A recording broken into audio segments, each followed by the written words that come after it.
Quand le soleil se couche sur l'île de Porto Rico, la forêt caribéenne d'El Yunque se réveille. L'association Para la Naturaleza propose des randonnées nocturnes dans les sentiers forestiers. J'ai déjà vu un gros lézard par ici. Explorer cette vie nocturne, ça peut sembler original, mais c'est très important. La jungle est tout aussi active et vivante de nuit.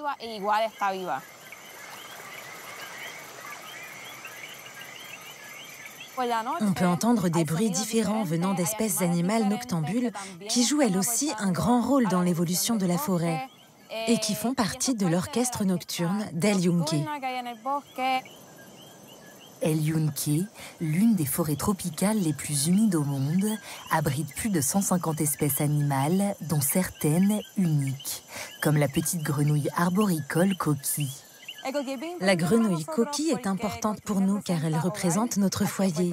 Ici, à Porto Rico, on dit toujours cette fameuse phrase « Je suis d'ici comme le coquille ». Le mot coquille vient de ce chant. Le ko sert à éloigner les mâles et le ki à attirer les femelles. Les mâles n'entendent que le ko, les femelles n'entendent que le ki et nous entendons les deux. Berceau de la nation portoricaine, cette forêt à l'aura mystique a accompagné l'histoire mouvementée de cette île colonisée et occupe une place à part dans le cœur des Portoricains. Située à seulement une cinquantaine de kilomètres de la capitale, San Juan, El Yunque s'étend sur une terre montagneuse qui accroche les nuages poussés de l'océan par les alizés. Les Indiens Taïnos, qui vivaient sur l'île avant la conquête espagnole, croyaient que leur divinité suprême, Yucau, résidait au sommet d'El Yunque. Ils l'appelaient Yuque, la terre recouverte de nuages. Pour eux, c'était un lieu sacré. Donc, ils ne sont jamais montés jusqu'ici, où nous nous trouvons aujourd'hui, pour éviter de déranger leur Dieu et qu'ils se mettent en colère.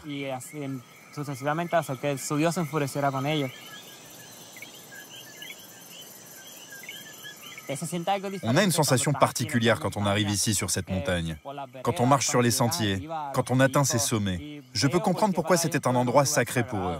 Il y a une étrange connexion qui se fait ici.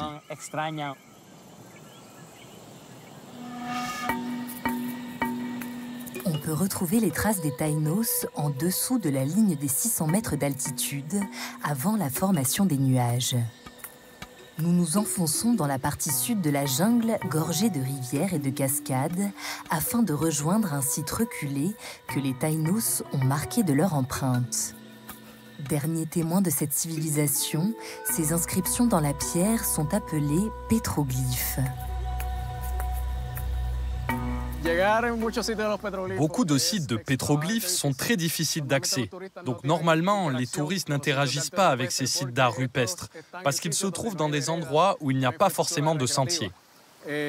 Pour nous, cela fait partie de notre travail, même s'il faut parfois marcher à travers la forêt pendant des heures.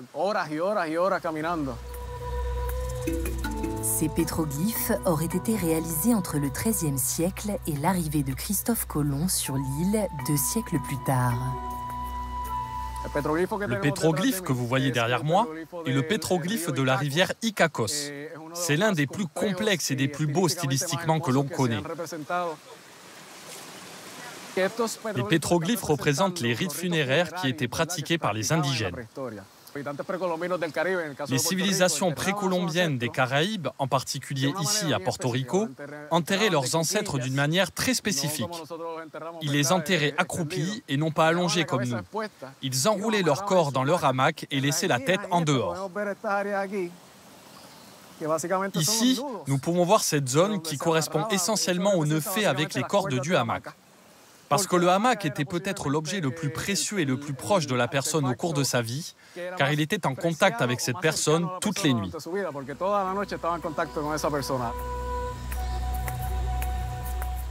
C'est le seul site jamais découvert qui représente cela dans les Caraïbes.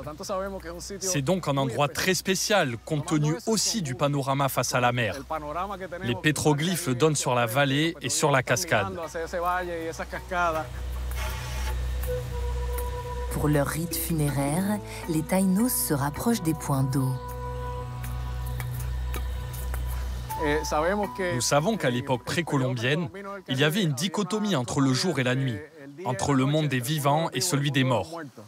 Et nous supposons que ces peuples précolombiens pensaient que ces piscines naturelles étaient des portails par lesquels leurs ancêtres qui étaient passés dans l'au-delà revenaient vers le monde des vivants, pour interagir avec eux pendant la nuit. La forêt El Yunque fournit un quart de l'eau de l'île, une ressource précieuse qui en recèle une autre. À la recherche de l'or charrié par les rivières d'El Yunque, les premiers colons espagnols asservissent les Taïnos et s'approprient les lieux. C'était donc un changement de vision à 180 degrés. D'un lieu sacré avec les Taïnos, la forêt devient pour les Espagnols un lieu d'exploitation.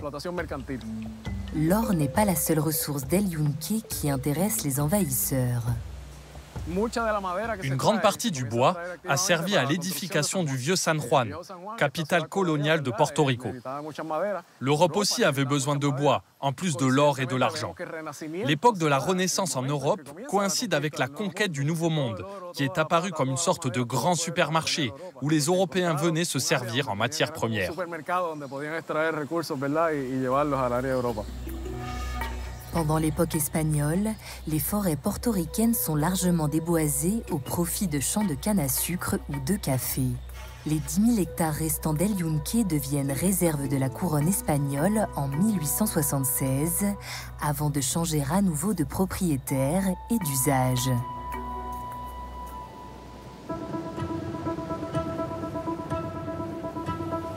En 1898, les Espagnols cèdent l'île aux Américains. 30 ans plus tard, les États-Unis plongent dans la misère. C'est la Grande Dépression qui n'épargne pas Porto Rico. Le nouveau président, Franklin Delano Roosevelt, lance un programme phare au sein du New Deal, le Corps civil de protection de l'environnement, qui va occuper plus de 2000 portoricains dans la jungle pendant près de 10 ans. Ese nuevo trato quería integrar a la gente. Ce New Deal avait pour objectif d'intégrer les gens, leur donner du travail, mais aussi de protéger la nature. Donc ils ont commencé à embaucher toutes ces personnes qui n'avaient pas de travail et qui avaient vraiment faim. Parce qu'ici, à Porto Rico, les gens n'avaient pas d'emploi. Au mieux, ils étaient exploités dans la canne à sucre. Donc ils préféraient travailler pour le CCC. Ce programme s'appelait en anglais Civilian Conservation Corps. Mais pour nous, les 3 C, c'était Casa, Cash, Comida. Maison, argent, nourriture. Une maison, du cash et de la nourriture en échange des forces vives de Porto Rico qui replantent des arbres et aménagent la forêt. Quand ils les ont recrutés, ils leur ont demandé de montrer leurs mains pour voir si elles étaient assez dures pour travailler avec la terre, avec les pierres. Dans El Yunque, ils ont fait tous les aménagements que vous voyez.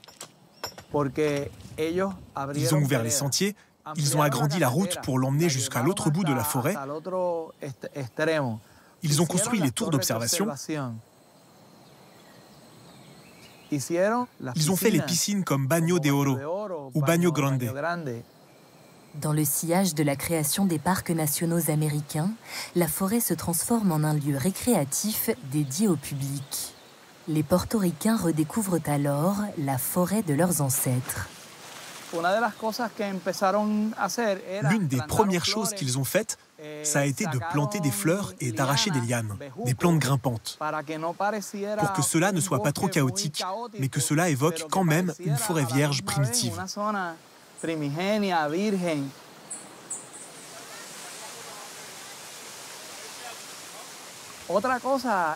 Par ailleurs, les 3 C sont devenus un moyen d'intégrer les gens au monde industriel, car on leur enseignait certaines compétences comme la conduite, faire fonctionner des machines, utiliser des outils, être de bons citoyens, avoir une bonne hygiène. Et la paix politique a régné, parce que ces gens ne se sont pas soulevés contre le gouvernement des États-Unis. Ils ne se sont pas rebellés contre la puissance coloniale. C'était bien pratique.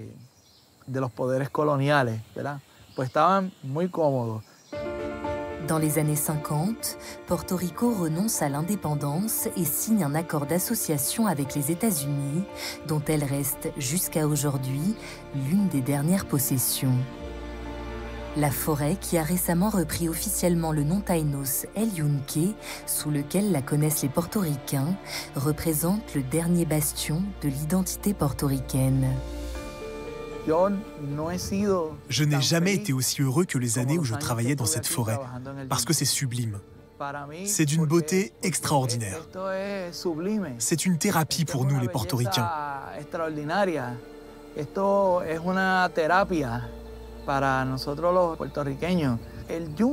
El Yunque est l'expression de la nation. Le concept de nation est traité avec controverse et difficulté à Porto Rico. Mais les portoricains vous diront toujours que cette forêt, c'est là qu'est notre nation. El Yunque porte en elle toute l'histoire et les stigmates de cette île combative et solidaire. En 2017, l'ouragan Maria dévaste Porto Rico.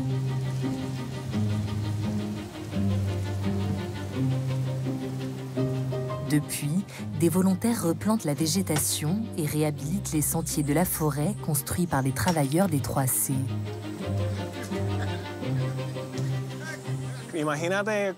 Imaginez des vents à plus de 250 km/h qui détruisent tout sur leur passage. Nous nous sommes retrouvés avec une forêt presque sans végétation. On avait l'impression qu'un incendie avait tout anéanti.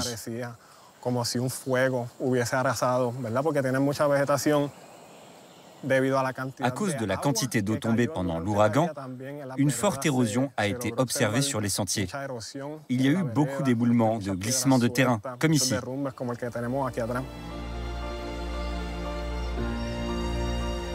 El Yunque est vraiment résiliente et a commencé à se régénérer très rapidement après l'ouragan. Encore une.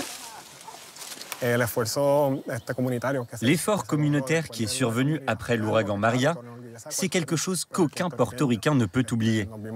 Nous avons été contraints de compter les uns sur les autres, d'aider nos voisins dans le besoin. Il y a encore beaucoup à faire, mais c'est une grande fierté de voir tout le travail qui a été accompli.